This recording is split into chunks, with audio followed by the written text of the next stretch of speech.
ஒரு கம்ப்ளைண்ட் ஒன்று கொடுத்தாங்க. இன்னைக்கு கம்ப்ளைண்ட் கொடுத்துருக்காங்க. கம்ப்ளைண்ட் கொடுத்தவர் மிஸ்டர் ரமணன் சொல்லி ஒரு ஆடிட்டர். அவருக்கு 71 வயசு. அவர் தான் கொடுக்குறாரு. ஆலயம் காப்போம் அப்படின்னு ஒரு சமூக நிறுவனத்தை வச்சிருக்காரு. நான் உங்களுக்கு அட்வைசரா இருந்துகிட்டு இருக்கேன். இன்னைக்கு இந்த கொடுத்துருக்க கம்ப்ளைண்ட் வந்து எதை பற்றியது அப்படின்னு கேட்டீங்கன்னா, கோரா சொல்ல போனா நிறைய கேள்வி பின்னாடி கேளுங்க. முதல்ல என்ன, ஒரு பெரிய அலுவலகம் இருக்கு. அதாவது அறநிலைத்துறையோட ஆணையர்ன்றாங்கல்ல, அறநிலைத்துறையில கமிஷனர் அலுவலகம் ஒன்று இருக்கு நுங்கம்பாக்கத்தில். பாத்திருக்கீங்களா சார்? போனது யாருமே தெரியாதா? நுங்கம்பாக்கத்தில் அதான் கமிஷனர் ஆபீஸ் இருக்கு. அந்த ஆபீஸ்ல இருக்கிற என்டையர் ஸ்டாஃப், சீனியர் ஆபீசர் எல்லாமே அதுல இன்வால்வ்டா இருக்கதாக இந்த ரிப்போர்ட்ல நாங்க கொடுத்திருக்கோம். எப்ப கொடுத்துருக்கோம்? இந்த குற்றம் நடந்த வருடம் என்ன குற்றம் கேட்டீங்கன்னா கையாடல் குற்றம். கையாடல் குற்றம் வந்து நேர்மையற்ற கையாடல் 2 வருஷ தண்டனை அதுக்கு கொடுப்பாங்க சட்டத்தில். ஆனா அந்த கையாடல் குற்றத்தை அவங்க பண்றதுக்கு இன்னொரு குற்றம் ஒன்று பண்ணிருக்காங்க. என்னன்னா, நம்பிக்கை மோசடின்னு சொல்லுவாங்க, கிரிமினல் பிரீச் ஆஃப் ட்ரஸ்ட்னு சொல்லுவாங்க. இந்த கிரிமினல் பிரீச் ஆஃப் ட்ரஸ்ட்டுக்கு லைஃப் சென்டென்ஸ் தான் தண்டனை. அந்த தண்டனையும் இதுல வருது. குற்றம் நடந்த இடம் எந்த இடம், குற்றவாளி யாரு, எந்த வருடம் குற்றம் நடந்தப்பட்டது அப்படின்னா, குற்றம் நடந்த வருடம் 2017-18. 2017-18 குற்றம் நடந்திருக்கு. ரொம்ப வருஷம் ஆகி போச்சு. நீங்க கேட்கலாம், இவ்வளவு வருஷம் கழிச்சு இப்ப கொடுக்குறீங்களா, 6 வருஷம் 5 வருஷம் கழிச்சு கேட்கலாம். அந்த கேள்விக்கு முன்னாடியே பதில் என்ன காரணம்னா, இதுல குற்றம் நடந்த குற்றத்தை செயல்படுத்தினவங்க HRNC-காரங்க, குற்றவாளிகள் எல்லாமே HRNC-காரங்க. அதுக்கடுத்து குற்றம் நடந்த இடம் HRNC கண்ட்ரோல்ல இருக்கிறது. அதுக்கடுத்தது இந்த குற்றத்தினால பயனாளிகள் இருக்கிறாங்க, பெனிஃபிஷியரிஸ், இல்லீகல் பெனிஃபிஷியரி, அவங்க எல்லாருமே HRNC-காரங்க. பணத்தை எடுத்தவர் HRNC EO. அதனால எல்லாமே HRNC இருக்காதனால அவங்க என்ன செய்றாங்க, வெளிச்சத்துக்கு வராம அதை மூடிட்டாங்க 6 வருஷமா. இதை அப்படி நீங்க போய் கேட்கலாம், நீங்க கண்டிப்பா அவங்களை கேட்கலாம். 6 வருஷமா மறைச்சிருக்கீங்களே, ஏன் சொல்லல சார்? என்ன சார் இது, டீ காபி வாங்கினதுக்கு வாங்க கூடாதா அப்படின்னா உங்களுக்கு உடனே ஆமா டீ காபி லஞ்சு, அதுக்கு எப்படி இது ஒரு பெரிய கேஸா அப்படின்னா அவங்க சொல்லுவாங்க. HRNC நிறுவனம் நல்லா தெரியும், நல்லா பாருங்க. இப்போ போலீஸ் டிபார்ட்மெண்ட் மக்கள் வரி பணத்தில் வாழுது இல்லையா? அதே மாதிரி ரெவென்யூ டிபார்ட்மெண்ட் மக்கள் வரி பணத்தில் வாழுது. அதே மாதிரி HRNC டிபார்ட்மெண்ட் மட்டும் மக்கள் வரி பணத்தில் இல்ல. இது பரவலாக தவறான கருத்து இருக்கு. அது எந்த வரி பணத்தினா, கோயில் மேல வரி போடுறாங்க HRNC-காரங்க. கோயில் மேல வரி போடுறாங்கன்னா எவ்வளவு வரி போடுறாங்க ஒரு வருஷத்துக்கு அப்படின்னா, சென்ற அரசாங்கம் 340 கோடி ரூபாய் போட்டிருக்காங்க. சென்ற அரசாங்கம் யாருன்னு உங்களுக்கு தெரியுமில்ல? அந்த அரசாங்கத்துக்காரங்க 340 கோடி ரூபாய் போட்டிருக்காங்க இந்து கோயில்களுக்கு மட்டும். This is on record. அப்ப உங்களுக்கு இன்ன வரைக்கும் கோயில் மேல வரி போடுறதே பிரஸுக்கே தெரியல, மறைச்சிருக்காங்க. கோயில்ல வரி போட்டுக்கிட்டு இருக்காங்க ஒரு தகவல் இன்ன வரைக்கும் 1947 இருந்து நேத்து வரைக்கும் இருக்கக்கூடிய பிரஸுக்கோ போலீஸுக்கோ தெரியல, மறைச்சிருக்காங்க. அதுல எது மாற்று கருத்து இருந்தா நீங்க பேசலாம். போ ஆமான்னா ஆமான்னு, பேசலன்னா ஆமான்னு ஏத்துக்கிறேன். ரைட். அப்ப மறைச்சிருக்கிறது இப்ப வெளியே வருது, சொல்லிக்கிட்டே வெளியே வர்றேன். மொத்தத்தில் 340 கோடி ரூபாய் போடுறாங்க. எப்படி வரி போடுறாங்கன்னா, வியாபாரி மாதிரி கோயில்கள் என்ன செய்யறாங்க, பிசினஸ் கார்பரேட் செக்டர் மாதிரி அவங்க பிரிச்சிடுறாங்க. எப்படி பிரிக்கிறாங்கன்னா, 5000 ரூபாய் வருமானம் வரக்கூடிய கோயில் வருஷத்துக்கு, அதுல இருந்து 20000 ரூபாய்க்கு 4% வட்டி, 20000 ரூபாய் வருமானம் அதுல இருந்து 60000 வர்றதுக்கு 5% வட்டி, 60000 2 லட்சம் வர்றதுக்கு 6% வட்டி, 2 லட்சம் வருமானம் வருமானத்தில் 5 லட்சம் வர்றதுக்கு 7% வட்டி போடுறாங்க. இதெல்லாம் போக 5 லட்சத்துக்கு மேல வருமானம் வரக்கூடிய கோயில்களுக்கு 12 விழுக்காடு வட்டி போடுறாங்க. இப்படி வட்டி கோயில்களுக்கு போடுறது தமிழ்நாட்டில் இருக்கிற எந்த இந்துக்களுக்கும் தெரியவே இல்லை, தெரியறதே கிடையாது. இந்து நிறுவனங்களுக்கு தெரியல, ஆதீனங்களுக்கு தெரியும், ஆதீனங்கள் பேச மாட்டேங்கிறாங்க. ஆதீனங்களுக்கு முதுகு விலகம் தெரியவே இல்லை. 11 ஆதீனங்களை இந்த வருஷத்துல இந்த இருக்கக்கூடிய கவர்மெண்ட் காலி பண்ணிடுச்சு. 11 ஆதீனங்களை இப்ப இருக்கிற கவர்மெண்ட் காலி பண்ணிடுச்சு. இது போக பழைய ஆதீனங்கள் தான் இருக்காங்க, அவங்களுக்கு இது தெரியல.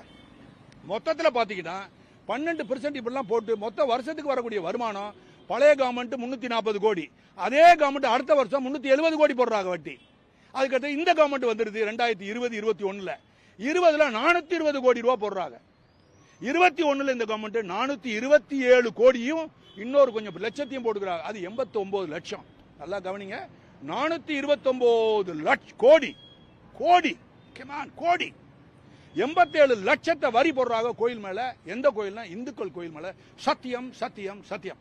இந்த கோயில்ல வரி வர்ற பணத்தை தான் HRNC டிபார்ட்மெண்ட்ல நிர்வாக ஃபண்ட், அட்மினிஸ்ட்ரேஷன் ஃபண்ட் வச்சு அவங்களுக்கு சம்பளம், பென்ஷன், அது இதுன்னு கொடுக்குறாங்க. கோயில்ல வேலை பார்க்கறவங்களுக்கு சம்பளத்தையும் கொடுத்து நாங்க பென்ஷனையும் கொடுக்க வேண்டியா இருக்கு. நம்ம 56 கோடி மக்கள் இந்துக்கள் இருக்காங்க. நோ, 7 கோடிக்கு மேல ஓட்டு போடாதவங்களும் சேர்த்த எக்கச்சக்கமா போடும். அவங்களுக்கு இந்த அறிவு போதுமான நாலேஜ் இல்ல, புரிதல் இல்லாதனால யாருக்குமே தெரியும். இந்த அறிவை கொண்டு போய் சேருங்க. இப்படிப்பட்டு இருக்க போகும்போது கோயில் நிதின்னு ஒன்று இருக்கு, அந்த கோயில் நிதின்னு ஒன்று இருக்கு, அப்புறம் அட்மினிஸ்ட்ரேஷன் ஃபண்ட் நிதின்னு ஒன்று இருக்கு. இந்த நிதியில அவங்க துறைக்கு வேண்டிய எல்லா செலவுகளையும் அதில் எடுத்துக்கிடலாம். ஆனா சப்போஸ் இந்த காவல் நிலையத்தில் ஒரு ஆய்வாளர் இருக்காரு, அவருக்கு பசி எடுத்துருச்சு, அவருக்கு ஏற்கனவே உங்களுடைய வரி பணத்தில் சம்பளம் கொடுக்குறோம், டீ எல்லாம் கொடுக்குறோம், வண்டி கொடுக்குறோம், கார் கொடுக்குறோம், காரோட ஃபியூல் 80 லிட்டர் கொடுக்குறோம் மாசத்துக்கு. மேற்கொண்டு லிட்டர் வேணும்னா அவர் எழுதி டிசிட்ட வாங்கிடுவார், டிசியோ ஜேசிட்டோ வாங்கிடுவார். இதுதான். ஆனா இதுக்கெல்லாம் தேவை. பசிக்குது, காலையில பர்ஸை எடுத்துட்டு வரல, போய் உடனே ஒரு பர்டிகுலர் ஹோட்டல், பெரிய ஹோட்டல்ல ஒரு 4 இட்லி, இந்த இன்ஸ்பெக்டர் சொன்னா வருத்தப்படுவாங்க. இது கோயில இந்த போலீஸ் ஸ்டேஷன் மறந்துருக்கேன், எக்ஸ் போலீஸ் ஸ்டேஷன்ல இந்த இன்ஸ்பெக்டர் சொல்றாரு, போய் உடனே வாங்கிட்டு வர்றாங்க 6 இட்லி, 4 இட்லி வாங்கிட்டு வர, அது 250 ரூபா. அத என்ன செய்யறாங்க, பெர்மனன்ட் அட்வான்ஸ் ஒன்னு இருக்கு, அதுல இருந்து எடுக்க சொல்றாரு. ஜெயிலுக்கு தான் போகணும். நீங்க என்னன்னா சார் இட்லி வாங்கினதுக்கு ஜெயிலா சார் பாக்குறது வேற. கமான், இட்லி வாங்கலாம், 4 இட்லி 40 இட்லி கூட நீ சாப்பிடு. ஆனா எதுல இருந்து வரணும்? உன் சொந்த பாக்கெட்ல இருந்து செலவழிக்கும், சொந்த எக்ஸ்பெண்டிச்சருக்கு, நிலைய சம்பந்தப்பட்ட எக்ஸ்பெண்டிச்சருக்கு ஏற்கனவே அவங்களுக்கு பட்ஜெட் அலோகேஷன் கொடுத்திருக்காங்க. பட்ஜெட்ல கவர்மெண்டே கொடுத்துருது உங்களுக்கு. அதே மாதிரி ஹெச்ஆர்என்சில தங்களுடைய சொந்த நிர்வாகத்துக்கு வேண்டிய செலவு ஹெச்ஆர்என்சி ஃபண்ட் சொல்லி கோடிக்கணக்கான ரூபாய் வச்சு ஒரு வருஷத்துக்கு மட்டும் 427 கோடி ரூபாய் சார்ஜ் பண்ணிருக்கீங்க last year. This is on record. பிரஸுக்கு தெரியாது, தமிழ்நாட்டில் எந்த பிரஸுக்கு இதை தெரியவே தெரியாது. மினிஸ்டர் சொல்றது இல்ல, கமிஷனர் சொல்றது இல்ல, இருட்டடைப்பு பண்ணிடுறாங்க. நீங்க போய் கேட்டாலும் அவங்க சொல்றது இல்ல உங்களுக்கு. இப்ப நான் வெளியே கொண்டு வர்றேன், யாருக்காவது தெரியும்னா நீங்க தெரியும் சொல்லுங்க, அடுத்த கேள்வி கேட்டா மாட்டிக்கிடுவீங்க, ஏன்னா உங்களுக்கு தெரியாது. இப்படிப்பட்ட 427 கோடியே 89 லட்சம் ரூபாய் வாங்கிக்கிட்டு அதுக்கு பிறகு என்ன செய்றாங்க, அங்க ஆபீஸ்ல என்ன செய்றாங்க, மத்தியானம் சாப்பாடு, லஞ்ச் சாப்பாடு, அதுக்கு அடுத்தது டிஃபன், அதுக்கு அடுத்தது ஸ்நாக், அது என்னமோ ஸ்நாக்ஸ்ன்றாங்க, அதுல எழுதியிருக்காங்க ஸ்நாக்ஸா, வாய்த்துலயும் வயிற்றுக்கும் வேண்டிய ஜாமான் இதெல்லாம். அப்படின்னா பர்சனல் எக்ஸ்பெண்டிச்சர். அது எவ்வளவு பெரிய மீட்டிங் இருந்தாலும் சரி, மீட்டிங் இல்லைன்னாலும் சரி. அதுக்கு அடுத்தது வாட்டர் பாட்டில், 2ஆ பிரிக்கிறாங்க வாட்டர் பாட்டில். கீழே இருக்கக்கூடிய பணியாளர்களுக்கு வாட்டர் கேன், உயரதிகாரிகளுக்கு வாட்டர் பாட்டில். நல்ல வாட்டர் பாட்டில் கொடுங்க, பிஸ்லரி குடிங்க, உன் சம்பளத்தில் குடி. கோயில் இருந்து திருடாத, கோயில் இருந்து கையாடல் பண்ணாத, அநியாயம் பண்ணாத. ஏற்கனவே கோயில் சீரழியுது. பெரிய பெரிய கோயில்கள்லாம் உள்ள போனா, கோயில் அவ்வளவு பெரிய கோயிலா இருக்கு, 18 ஏக்கரா இருக்கு, 8 ஏக்கரா கோயில் இருக்கு. உள்ள போனா வஸ்திரம் கிடையாது, லிங்கத்துல நஞ்ச வச்சத்தை போட்டு வச்சிருக்காங்க. அர்ச்சகரை பார்த்தா அவர் கட்டியிருக்க ஆடை நஞ்சு போய் உள்ள இருக்கிற ஒரு கோமணம் தெரியுது. சம்பளம் எவ்வளவுன்னு கேட்டா 4000 ரூபான்றாரு. மிகப்பெரிய கோயில். அந்த கோயிலுக்கு வர்ற 7ஆம் தேதி நான் போறேன். நான் மிகப்பெரிய கோயில், மிக பெரிய கோயில். ரொம்ப கோயில பெருசு இல்ல, ரொம்ப ஆன்டி கோயில் அது. அதுக்கு முன்னாடி அதுக்கு பேர் வந்து வெண்காட்டுடையார் கோயில் சொல்லுவாங்க. 1070க்கு பேரு அது சான்ஸ்கிரிட்டைஸ்ட் நேம் வந்துச்சு. அதுக்கு தான் ஸ்வேதாரண்யேஸ்வரர் கோயில் சொல்லுவாங்க. இப்படிதான் இருக்க போகும்போது அவங்களுக்கு சம்பளமே கிடையாது. அர்ச்சகர்கள் சீரழிகிறாங்க. கோயில்ல திரி கிடையாது, எண்ணெய் கிடையாது. பணக்கார கோயில்களை மட்டும் பார்த்துக்கிட்டு எப்ப கேட்டாலும் 6000 கோயிலுக்கு நாங்க என்ன செய்யறோம், கும்பாபிஷேகம் பண்ணணும். கும்பாபிஷேகம் பண்றதுக்கு நீ என்ன அரசாங்கம் கும்பாபிஷேகம் பண்றதா உன் வேலையா? கும்பாபிஷேகம் பண்றதா உன் வேலையான்னு கேட்கிறேன். சரி பண்ணு, அதுல ஒரு 20% கும்பாபிஷேகம் பண்ணதான் ஒழிய கோயிலோட ரிப்பேரை நீங்க என்ன பண்ணணும், ஹெச்ஆர்என்சி பண்ணக்கூடாது. அது எந்த நிறுவனம் பண்ணணும், ஸ்டேட் ஆர்கியாலஜி டிபார்ட்மெண்ட் தான் பண்ணணும். அது பண்ணாம அந்த ஸ்டேட் ஆர்கியாலஜி எவங்க வேலை பார்ப்பாங்களோ அவங்களெல்லாம் இவங்க எடுத்து வச்சுக்கிட்டு ரிட்டையர்ட் ஆளை வச்சுக்கிட்டு இவங்க சம்பளம் கொடுக்குறாங்க. 2 கமிஷனர் ரேங்க்ல 2 பேர் இருக்கிறாங்க. 2 பேருக்கு சேர்ந்து 5 லட்சம் ரூபாய்க்கு மேல சம்பளம். இதெல்லாம் நேரமா? 38,658 கோயில்களை அவங்க ஆக்கிரமிப்பு பண்ணிச்சிருக்காங்க. நான் இப்ப பாலிட்டிக் அதுக்கு தான் எலெக்ஷனுக்கு பிறகு வந்திருக்கேன். யாரோ ஒருத்தர் ஆக்கிரமிப்புன்னு சொன்னார் இல்லையா, அது உண்மை தானே? இப்போ இதுக்கெல்லாம் பேச முடியுமா உங்களால? பழைய கவர்மெண்ட்டோ இந்த கவர்மெண்ட்டோ பேச முடியுமா? ஆக்கிரமிப்பு தானே. ஆக்கிரமிப்பு இல்லைன்னு நீங்க கேட்டீங்களா பிரஸ்ல? ஒரு சொல்றேன், இது தூக்கி வாரிப்படும் உங்களுக்கு. சார் ஒரு நாளைக்கு ஒரு டீ வெளியில போனோம்னா ஒரு டீ விலை சார், கோச்சிக்காம சொல்லுங்க மேடம், டீ எவ்வளவு? 15, 10 ரூபாய், 20 ரூபாய்? நல்லா சொல்லுங்க சார். மெட்ராஸ்ல 15 ரூபாய் சார், போய் சொல்றாரு தெரியாம. 15 ரூபாய் டீ. ஆனா ஒரு டீ வேலை 15 ரூபாய். ஆனா ஒரு கோயிலோட வருமானம், ஒரு நாள் வருமானம் 13 ரூபாய் 69 பைசா. 13 ரூபாய் 69 பைசா சத்தியம். அந்த கோயில் அதுல என்ன நிர்வாக முறைகேடு நடக்க முடியும்? அதை போய் எடுக்கிறிய? பழைய கவர்மெண்ட் இந்த கவர்மெண்ட் எடுத்தியா? ஆமா உண்மை. எத்தனை கோயில் எடுத்திருக்கீங்க நீங்க தானே கேட்கணும். கிட்டத்தட்ட 34,119 கோயில் எடுத்திருக்காங்க. 34,119 கோயில் எடுத்திருக்காங்க. இதெல்லாம் அநியாயம் இல்லையா? கேட்க ஆள் இல்ல. ஹெச்ஆர்என்சிக்கு வரிஞ்சு கட்டி ஒரு சில பேரெல்லாம் பாக்குறாங்க. அவங்களெல்லாம் மேல எனக்கு ரொம்ப தரம் தாழ்ந்த அசஸ்மெண்ட் தான், வேற வழியே கிடையாது. ஏன் இப்படி பண்ணணும்? இந்துக்களா இருந்துகிட்டு, சைவர்களா இருந்துகிட்டு, வைணவர்களா இருந்துகிட்டு, யாரா இருந்தாலும் தப்பு சொல்லுங்க. பழைய கவர்மெண்ட் இந்த கவர்மெண்ட் தப்பு சொல்லி யாரையும் தண்டிக்கிறதுக்காக திருந்துன்ற வரி போடாத கோயில்ல ஏன்னா ஒரு வருஷத்துக்கு 427 கோடி ரூபாய் வரி போட்டா நீங்க மனுஷங்களா? என்ன அர்த்தம்? இதென்ன நாடா காடாது? உச்சக்கட்ட அநியாயம் இல்லையா? வரி, கோயிலுக்கு வரி கேட்டா நான் வந்து நிர்வாகம் பண்றேன். உன்னை யாரையா நிர்வாகம் பண்ண சொன்னா? இவ்வளவு ஆளுகளை வச்சுக்கிட்டு கோயில்ல வஸ்திரம் இல்ல, நஞ்ச துணியோட உட்காந்துருக்காங்க. நான் சொல்லலையா, வழக்கம் போல சொல்லலையா, ஒரு கோயில்ல போறேன், பெரிய கோயில், அந்த கோயில்ல 4000 ரூபாய் ஒரு வருஷத்துக்கு, ஒரு மாசத்து சம்பளம், 34 வயசு, வேதம் படிச்சவர். சோ இப்படி எல்லாம் இருக்க போகும்போது சார், இந்த கோயிலுக்கு நான் வந்திருக்கேன். இந்த கோயில் வந்து எந்த கோயில்? அகத்தீஸ்வரர் ஒரு கோயில், பக்கத்துல ஒரு கோயில் இருக்கு. அந்த கோயில்ல ஃபண்ட் இருக்கு.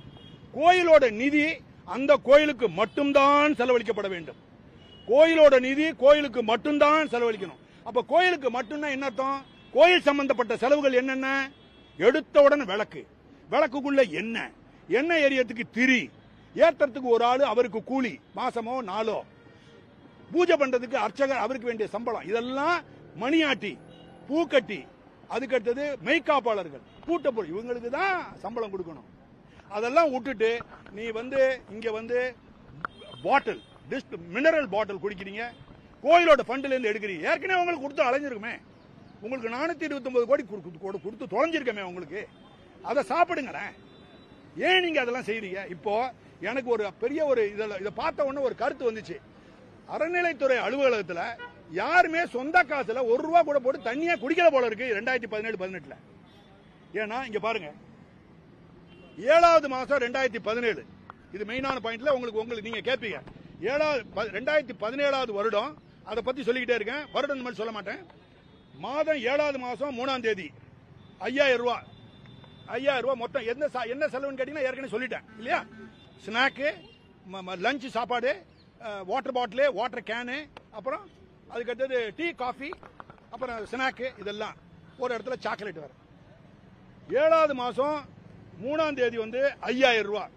அதே மாசம் திருப்பியும் அதே மாசம் 9600 ரூபாய் திருப்பி சாப்பிடுறாங்க. சாப்பிடல, தின்னுறாங்க. அதுக்கு அடுத்தது 8வது மாசம் 16ஆம் தேதி 2248 ரூபாய் சாப்பிடுறாங்க, தின்னுறாங்க. தின்னுட்டு அவங்க ஏப்ப விட்டுறாங்க. அதுக்கு அடுத்தது 9வது மாசம் 14ஆம் தேதி 7200, இப்படியே வந்துகிட்டே இருக்கு சார். வந்துட்டு வரும்போது ஒரு குறிப்பிட்ட தேதி சொல்றேன். 6வது மாசம் 2018, இது சென்ட்ரல் கவர்மெண்ட்ல, சென்ட்ரல் கவர்மெண்ட், எந்த கவர்மெண்ட் தெரியணும் இல்லையா? 2018 அந்த கவர்மெண்ட் தானே சென்ட்ரல் கவர்மெண்ட். 6வது மாசம் தேதி 29, யாரெல்லாம் தின்னாங்களோ இப்ப டிவியை பார்த்து கேட்பாங்க, ஆமா இந்த டேட் நம்ம தானே இருந்திருக்கோம், நம்மளாம் சாப்பிட்டுருக்கோம், நம்ம சாப்பிட்டதை பிடிக்கிறாங்கன்னு சொல்லி அவங்க இப்ப உடனே போடணும். நான் வேற தடித்த வார்த்தைகளை பேசல, கொடூரமா பேசணும்னு எனக்கு ஆசை, வயிறு எரியுது, முடியல, என்னால நாகரிகம் தடுக்குது. ரெண்டாவது, அந்த டேட்ல வந்து 27,450 ரூபாய், 27,450 ரூபாய் தின்னுருக்காங்க. தின்னுட்டு ஏப்ப விட்டாங்களா இல்லையான்னு நீங்க அவங்கள போய் கேளுங்க. அதுக்கு அடுத்தது திருப்பி பாருங்க இன்னொரு வார்த்தை. அந்த 2018 6வது மாசம், இங்க சிரிக்கலாம் சார், சாரி, 30ஆம் தேதி 6வது மாசத்துல பாத்தீங்கன்னா 23,300 ரூபாய் இப்படி சாப்பிட்டு மொத்தத்துல 19 வாட்டி கையாடல் பண்ணிருக்காங்க. இந்த கோயிலோட பணத்தை 19 வாட்டி கையாடல் பண்ணி பணம் அங்க போகுது. அங்க சாப்பிட்ட பணத்துக்கு உங்க கொடுக்குறாங்க.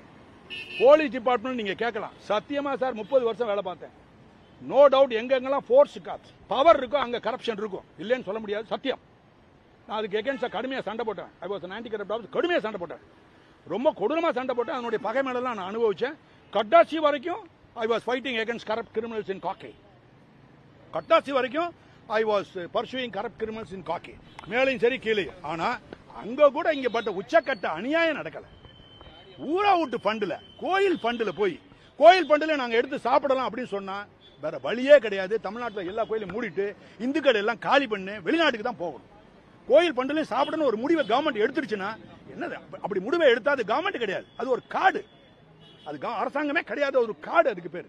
ஏற்கனவே வரி கொடுக்கிறோமே 340 கோடி ரூபாய் பழைய கவர்மெண்ட்டுக்கு, அதுக்கடுத்து 380 கோடி ரூபாய் கொடுத்துருக்கோமே. இப்ப இருக்கக்கூடிய கவர்மெண்ட்டுக்கு 429 கோடியே 87 லட்சம் ரூபாய் கொடுத்துருப்போம் லாஸ்ட் இயர். 2001 21 கொடுத்துருக்கமே. வயிறு இடிக்குதே. இப்படிலாம் இருக்க போகும்போது செஞ்சிருக்காரு. இதை யார் எடுத்திருக்காருன்னா எக்ஸிகியூட்டிவ் ஆபீசர் எடுத்திருக்காரு சார். 2 எக்ஸிகியூட்டிவ் ஆபீசர் எடுத்திருக்காரு. ஒருத்தர் பேர் என்ன சார்? சக்திவேல். அது இனிஷியல் எம் சக்திவேல். இன்னொருத்தர் பேர் தெரியல. ஒரே வருஷத்துல 2 பேர் இருந்திருக்காங்க. கமிஷனர் இருந்திருக்காங்க, ஆடிட் ஆபீசர் இருந்திருக்காங்க. ஆடிட் இதெல்லாம் கவனிக்கல. இந்த குற்றச்செயலாம் நடக்க போகும்போது அங்க ஜாயின்ட் கமிஷனரோ டெப்டி உயரதிகாரிகள் இருந்திருப்பாங்க. அவங்களுடைய கடமை என்னன்னா, சார் உங்களெல்லாம் ஏமாத்துவாங்க. பிரஸ் ஈஸியா உங்களை ஏமாத்துறதுக்கு நீங்க தப்பா எடுத்துக்கலாம்னு சொல்றேன். நீங்க போய் கேட்டீங்கன்னா, சார் எனக்கு ஒன்றும் தெரியாது சார், ஏதோ சொல்றாங்க, இதெல்லாம் நடந்திருக்குன்னு சொல்ல. அப்ப அடுத்த கேள்வி கேளுங்க, நீங்க மனுஷனா? அப்படி சொன்னாங்கன்னா நீங்க மனிதர்களா மாடுகளா? நீங்க படிச்சிருக்கீங்களா படிக்கலையா? ரெண்டாவது, அசிஸ்டன்ட் கமிஷன்ல இருந்து இருக்க உங்க மாதிரி எங்க மாதிரி மற்ற டிபார்ட்மெண்ட் கிடையாது. என்ன டிபார்ட்மெண்ட்னா அவங்க எல்லாம் லா படிச்சவங்க. அதனால இல்லைன்னு சொல்ல முடியாது. அவங்களுக்கு ஒரு டியூட்டி கொடுக்குது சட்டம் 39. சுப்பிரமணியம் மறந்துடாதீங்க. சட்டம் பிரிவு 39 என்ன செய்யணும்? உங்களுக்கும் எனக்கும் அவருக்கும், நான் ரிட்டையர் ஆயிட்டாலும் எனக்கு அது வரும். விஏஓக்கு 40, சிஆர்பிசி 40 வரும். நம்ம எல்லாருக்கும் பொதுமக்களுக்கு எல்லாத்துக்குமே 39 வரும். அந்த பொதுமக்கள் அவரும் வர்றாரு. அந்த எங்கெங்கெல்லாம் ஒரு சில குற்றங்கள் நடக்குதோ அதை உடனே காவல் நிலையத்துக்கு சொல்லணும். இல்லைன்னா நியரஸ்ட் மேஜிஸ்ட்ரேட்ல சொல்லணும். அது அப்படி சொல்லல தவறுனீங்கன்னா உங்களுக்கு 176 சண்டை தண்டனை, எனக்கு அல்லது 202 சட்டத்தில் தண்டனை. இந்த தண்டனை அவங்க எல்லாம் பண்ணிருக்காங்க. கொஞ்சம் சத்தம் போட்டீங்கன்னா நல்லா இருக்கும் சார். சரி, டீ காஃபி.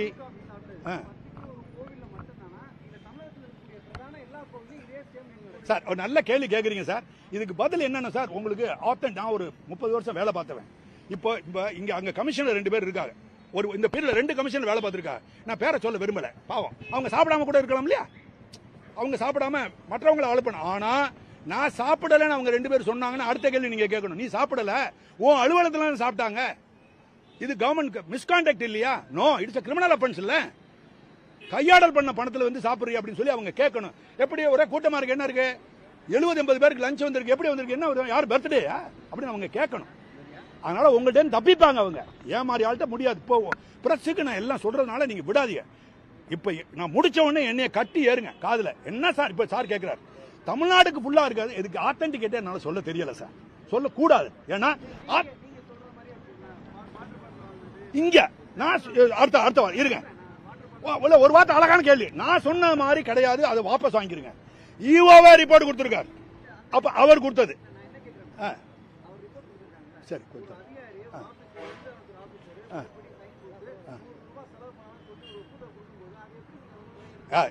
இந்த கேள்வி தான் சார் கேட்கணும். சத்தியமா ஐ அப்ரிஷியேட் யூ. நியாயமான கேள்வி. செலவழிங்க அப்படி சொல்லி கையெழுத்து போட்டு கொடுத்துறாங்க அப்படின்னா தப்பு சொல்ல முடியாதுல்ல சார். கையெழுத்து போட்டிருப்பார்ல ஒருத்தர், ஒரு அதிகாரி சொல்லுங்க, அவரையும் சேர்த்து ஜெயிலுக்குள்ள கொண்டு வர வேண்டியது. என்ன காரணம்னு கேட்டீங்கன்னா, எனக்கு சொன்ன ஈஓட்ட இருந்து ரிப்போர்ட் கொடுத்துருக்கோம் சார். நாங்க என்கிட்ட யாருமே கொடுக்கல சார். என்கிட்ட எந்த அதிகாரியும் சொல்ல மாட்டாங்க, வரவே மாட்டாங்க. நாங்க இது அம்புட்டு தகவல்களையும் என்ன செஞ்சிருக்கோம், கெட்டிக்காரத்தனமா வாங்கியிருக்கோம். உள்ளேந்து தகவல் இல்லைன்னா பேச முடியுமா உங்கள்கிட்ட? எவ்வளவு தூரம் எவ்வளவு டேட்டாவோட பேசிட்டு இருக்கேன். பட் ஆல் தகவல் டேட்டா கிடையாது, என்னுடைய பர்சனல் டேட்டாவும் இருக்கு. ஆனா நீங்க சொல்றபடி அவர் கையெழுத்து போட்டாருன்னா, கையெழுத்து எப்படி தெரியுமா சார்? இப்ப இந்த இன்ஸ்பெக்டருக்கு சாப்பிடறதுக்கு போறாரு, பசிக்கு சொன்னாலே ஒரு ஹோட்டல்ல சாப்பிட்டுட்டு பெர்மனன்ட் அட்வான்ஸ்ல எடுத்துக்கிறதுக்கு ஏசி கையெழுத்து போட்டாருன்னு இங்கே சொல்லல, வேற இடத்துல அவரு சேர்த்து உள்ள போகணும். எந்தெந்த பண்டை எதுக்கு செலவழிக்கலாம் சட்டத்தில் இடம் இருக்கு, புரியுதா? கோயில் பண்டை கோயிலுக்கு மட்டும்தான். HRNCக்கு ஏற்கனவே ஃபண்ட் இருக்கு, நிறைய ஃபண்ட் இருக்கு, 10 ஃபண்ட் இருக்கு. அதுல ஒரு ஃபண்ட் அட்மினிஸ்ட்ரேஷன் ஃபண்ட், அதுல 429 கோடி ரூபாய் போன வாட்டி கொடுத்திருக்கோம். ஏடிஎம்கே பீரியட்ல, sorry to use the word, பழைய கவர்மெண்ட்ல வந்து 340 கோடி ரூபாய், 2018ல 378 கோடி ரூபாய் கொடுத்திருக்கு. இவ்வளவு கோடி இருக்குல்ல, அதுல தின்னு தொலைங்கலன்ற. ஏன் கோயில்ல வந்து எடுக்கிறீங்க? கோயில்ல வந்து இங்க வசதியான கோயில்னு சொல்றாங்க. 579 கிரவுண்ட் நிலம் இருக்கு. அதுக்கெல்லாம் இந்த கோயிலுக்கு மட்டும் 10 ரிப்போர்ட் வரும். இனிமேல் எக்கச்சக்கமான முறைகேடுகள். சாரி மேடம், ஆம்பளையா? அதாவது 579 கிரவுண்ட்ஸ் இருக்கு, எக்கச்சக்கமான. ட்ரஸ்டிக்கு இது தெரியுமா தெரியலன்னு தெரியல. காலையில அவர் ரெக்கமெண்டேஷன் வந்தாரு. நான் சொன்னேன், உங்க மேல குற்றச்சாட்டு நாங்க சொல்லவே இல்லை. 2-3 பேரோட வந்தாரு, போன்ல வந்தாரு. உங்க மேல குற்றச்சாட்டு இல்ல சார், யார் ரெக்கார்ட்ல இருக்கா அவ்வளவுதான். நீங்க தேவையில்லாம சம்மன் இல்லாம ஆஜரானீங்கன்னா மாட்டிடுங்க, எதுவும் திருடிருக்கீங்களான்னு கேட்டேன். அவர் வரல, அவருக்கு இன்னொருத்தர் வந்தார். அல்ல அப்படியெல்லாம் ஒண்ணு இல்ல, நல்லவங்க பயப்பட வேண்டாம், நல்லவங்கன்னா பயப்பட வேண்டாம், நல்லவங்கன்னா யாரும் பயப்பட வேண்டாம். அதுல கேஸ் கொடுத்துருக்கோம் சார். இப்போ அடுத்த கேள்வி சார், நீங்க நல்ல கேள்வி, உங்களுக்கு பதில் சொல்லிட்டேன்.